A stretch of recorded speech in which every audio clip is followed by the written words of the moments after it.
Everyone, welcome to Chem Scholar. My name is Vanita और आज की क्लास में हम पढ़ने वाले हैं क्लास 9 का third chapter atoms and molecules. Atoms and molecules ये चैप्टर बहुत बहुत बहुत इंपॉर्टेंट है। ये चैप्टर इतना इंपॉर्टेंट क्यों है? क्योंकि ये केमिस्ट्री का फाउंडेशन है, एटम्स एंड मॉलिक्यूल्स। अगर आपको केमिस्ट्री समझनी है ना, तो आपको एटम्स और मॉलिक्यूल्स के बारे में तो पढ़ना ही पड़ेगा। आपको एटम्स और मॉलिक्यूल्स के बारे में अच्छे से पढ़ना पड़ेगा, क्योंकि ये ना केमिस्ट्री का बहुत ही बेसिक पार्ट है और बहुत ही इम्पॉर्टेंट पार्ट है। आपको तो एटम्स एंड मॉलिक्यूल्स के बारे में अच्छे से तो समझना ही पड़ेगा। तो मैं आपको बता देती हूँ कि हम इस चैप्टर में क्या क्या पढ़ने वाले हैं। हम पढ़ने वाले history of atoms and molecules, बाद में हम पढ़ेंगे लॉज ऑफ केमिकल कॉम्बिनेशन, बाद में हम पढ़ेंगे डाल्टन एटॉमिक थ्योरी, एटम्स क्या होते हैं, एटम्स कितने बड़े होते हैं, एटम्स के लिए कौन से सिंबल यूज किए जाते हैं, एटॉमिक मास क्या होता है। बाद में हम पढ़ेंगे आयन के बारे में, आयोनिक कंपाउंड के बारे में। बाद में हम पढ़ेंगे बहुत ही important concept, that is writing chemical formulas. Chemical फार्मूले कैसे लिखे जाते हैं, केमिकल फार्मूलेज को कैसे बनाया जाता है। बाद में हम पढ़ेंगे और इम्पॉर्टेंट पार्ट इस चैप्टर का, वो है molecular mass and mole concept. ये बहुत ही इम्पॉर्टेंट पार्ट है, molecular mass and mole concept. ये चैप्टर पूरा खत्म होने के बाद मैं कवर करूंगी आपके एनसीईआरटी में जो भी क्वेश्चन दिए हुए हैं उसे मिलकर हम सॉल्व करेंगे। बाद में हम देखेंगे, मैं एक वीडियो बनाऊंगी ये चैप्टर के एमसीक्यू के ऊपर पूरा एक वीडियो बनाऊंगी। तो मैं आपको बता देती हूँ कि आज की क्लास में हम क्या पढ़ने वाले हैं। आज की क्लास में हम पढ़ने वाले history of atoms and molecule. इसकी हिस्ट्री स्टार्ट करने से पहले आपको मैटर के बारे में पता होना चाहिए। मैटर होते क्या है, मैंने इस पर 2 चैप्टर कंप्लीट किए हैं। आपका फर्स्ट चैप्टर और सेकंड चैप्टर आपने वो अभी तक वीडियो नहीं देखी तो आप वो वीडियो देख सकते हो। मैटर्स क्या होते हैं मैंने वहाँ पे अच्छे से समझाया है। तो मैटर क्या होते हैं, आपके आसपास जितनी भी चीज़ें दिख रही है आपको, चाहे फिर वो लिविंग हो या नॉन लिविंग हो, ये पेन हो चाहे बोर्ड हो, कुछ भी हो, कुछ भी हो, आपके आसपास जितने भी चीज़ें दिख रही है वो क्या है, मैटर है। यानी कि कोई ऐसी चीज़ जो एक वॉल्यूम, जिसका एक वॉल्यूम हो, यानी कि वो एक जगह को ऑक्यूपाई करती हो और जिसका एक मास हो, उसे हम क्या कहेंगे, मैटर कहेंगे। तो मैं थोड़ा आपको ब्रीफ में बता देती हूँ कि एटम्स क्या होते हैं और मॉलिक्यूल्स क्या होते हैं। फॉर एग्जाम्पल, ये एक मैटर है। अगर हम इस मैटर को तोड़ते जाएंगे, हमें इस मैटर को तोड़ते जाना है। अगर हम इस मैटर को छोटे छोटे पार्ट्स में तोड़ते जाएंगे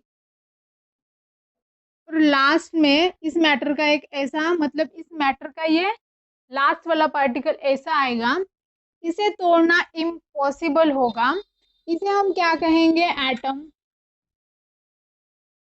यानी कि मैटर का सबसे स्मॉलेस्ट वाला पार्ट वो क्या होता है, एटम। अब मॉलिक्यूल क्या होते हैं, जब ये 2 एटम एक साथ कंबाइन होते हैं तो हमें क्या मिलता है, मॉलिक्यूल, 1 मॉलिक्यूल। यानी कि जब 2 एटम कंबाइन हो जाते हैं तो क्या बनता है, एक मॉलिक्यूल बनता है। ओके, यहाँ तक क्लियर है। तो अब आते हैं इसकी हिस्ट्री पर।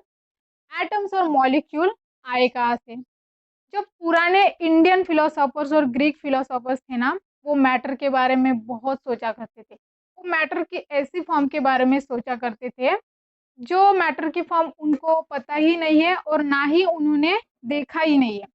अब ये फिलोसोफर्स कौन होते हैं? फिलोसोफर्स यानी कि जो पहले के ज़माने में साइंटिस्ट नहीं हुआ करते थे, फिलोसोफर्स ही हुआ करते थे, जो बहुत सोचा करते थे और जो वो कहते थे ना वो सच होता था। यानी कि वो पहले के ज़माने के साइंटिस्ट थे, पहले उन्हें फिलोसोफर्स कहते थे। तो इंडियन और ग्रीक फिलोसोफर्स मैटर के बारे में बहुत सोचा करते थे। तो करीबन 500 बीसी के अराउंड, 500 बीसी के अराउंड एक इंडियन फिलोसोफर्स है। वैसे ये चैप्टर इंटरेस्टिंग है क्योंकि इस चैप्टर में ना जितने भी हम चैप्टर पढ़ते हैं, चाहे फिर वो केमिस्ट्री के हो, फिजिक्स के हो या बायो के हैं, हम ना वहाँ पे क्या पढ़ते हैं, जो अदर कंट्री के साइंटिस्ट रहते हैं ना उनके नाम हमको देखने के लिए मिलते हैं। लेकिन ये चैप्टर एक ऐसा है जिसमें किसी इंडियन फिलोसोफर्स ने एटम के बारे में काफ़ी कुछ बताया है। उस इंडियन फिलोसोफर्स का नाम था महर्षि कन्नड़। महर्षि कन्नड़। तो महर्षि कन्नड़ ने क्या कहा था? उन्होंने कहा था जो मैटर्स रहते हैं, और उन्होंने मैटर को हिंदी में एक नाम दिया था, पदार्थ। उन्होंने मैटर को हिंदी में नाम दिया था पदार्थ। उन्होंने ये कहा था कि जो मैटर रहते ना, अगर हम उसे तोड़ते जाएंगे, मतलब हम उसे डिवाइड करते जाएंगे करते जाएंगे करते जाएंगे, तो ऐसी एक स्टेज आएगी जिस स्टेज पर मैटर को, यानी कि मैटर के उस पार्टिकल को तोड़ना इम्पॉसिबल होगा। उस इम्पॉसिबल वाले पार्टिकल को महर्षि कन्नड़ ने क्या कहा था? परमाणु। उन्होंने नाम दिया था उसे परमाणु। महर्षि कन्नड़ ने क्या कहा था कि जो मैटर्स को उन्होंने हिंदी में नाम दिया था पदार्थ, और जो हम मैटर्स को तोड़ते तोड़ते यानी कि डिवाइड करते जाएंगे, ऐसी स्टेज आएगी जिस स्टेज पर मैटर को तोड़ना इम्पॉसिबल होगा, उसे उन्होंने क्या नाम दिया था? परमाणु। बिल्कुल सेम कॉन्सेप्ट दो ग्रीक फिलोसोफर्स थे, उनका नाम था डेमोक्राइटस और दूसरे का नाम था ल्यूसिपस। ये दोनों ने भी सेम कॉन्सेप्ट कहा था कि अगर हम मैटर को तोड़ते तोड़ते तोड़ते जाएंगे तो ऐसी स्टेज आएगी जिस स्टेज पर मैटर को तोड़ना इम्पॉसिबल होगा। उस इम्पॉसिबल वाले पार्टिकल को उन्होंने क्या नाम दिया था? एटम। यानी कि कोई एक मैटर है, अगर हम इस मैटर को तोड़ते जाएंगे, इसको divide divide divide divide divide करते जाएंगे, और एक ऐसी स्टेज आएगी जिस स्टेज पर उस मैटर के पार्टिकल को तोड़ना इम्पॉसिबल होगा। यानी कि इस इंडिविजुअल पार्टिकल को उन्होंने क्या कहा था? एटम कहा था। एटम कहा था, और महर्षि कन्नड़ ने क्या कहा था? परमाणु कहा था। ये दोनों का मीनिंग एक ही होता था। तो महर्षि कन्नड़ ने अपनी लैंग्वेज में उसे परमाणु कहा था, और डेमोक्राइटस और ल्यूसिपस ने अपने लैंग्वेज में उसे एटम कहा था। ये दोनों का मीनिंग एक ही होता है, एटम। तो महर्षि कन्नड़ ने और डेमोक्राइटस और ल्यूसिपस ने कहा था कि जो मैटर है, अगर हम उसे डिवाइड डिवाइड करते जाएंगे और ऐसी स्टेज पर पहुंचेंगे जहां पे उस पार्टिकल को डिवाइड करना इम्पॉसिबल होगा, उसे उन्होंने क्या कहा था? एटम कहा था। तो बाद में और एक इंडियन फिलोसोफर्स है, उनका नाम था फकुडा कातयामा।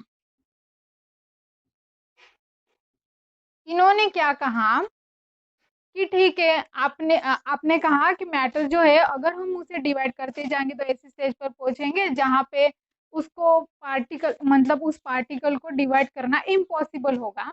लेकिन ये जो एटम जो है, वो एटम एक्चुअली फ्रीली एग्जिस्ट नहीं करते, वो कंबाइंड फॉर्म में एग्जिस्ट करते हैं।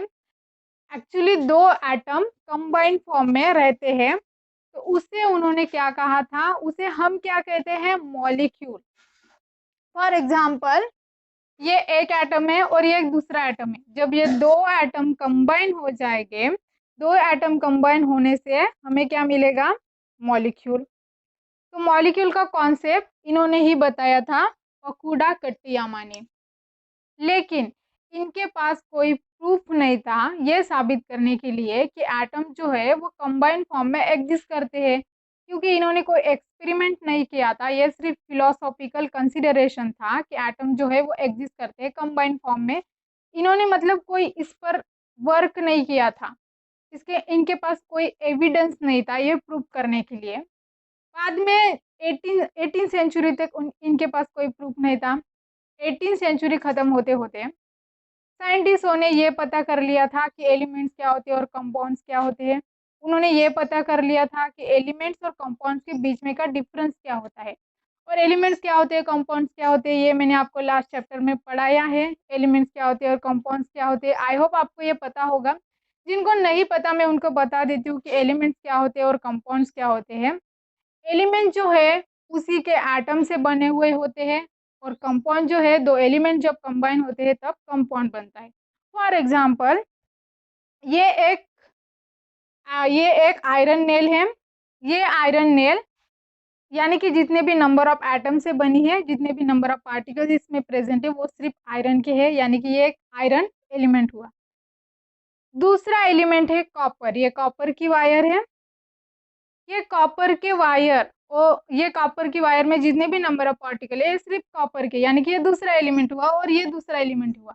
जब ये दो एलिमेंट कंबाइन होते हैं तो क्या मिलता है? कंपाउंड। लेकिन जो साइंटिस्ट थे वो बहुत इंटरेस्टेड थे ये जानने के लिए, वो बहुत ही क्यूरियस थे कि जो एलिमेंट है वो कंबाइन क्यों होते हैं और कैसे होते हैं और एलिमेंट कंबाइन होने के बाद होता क्या है। तो उन्होंने दो लॉ एस्टेब्लिश किए। वो लॉ का नाम है लॉज ऑफ केमिकल कॉम्बिनेशन। तो लॉज ऑफ केमिकल कॉम्बिनेशन क्या होता है ये हम पढ़ेंगे नेक्स्ट चैप्टर में।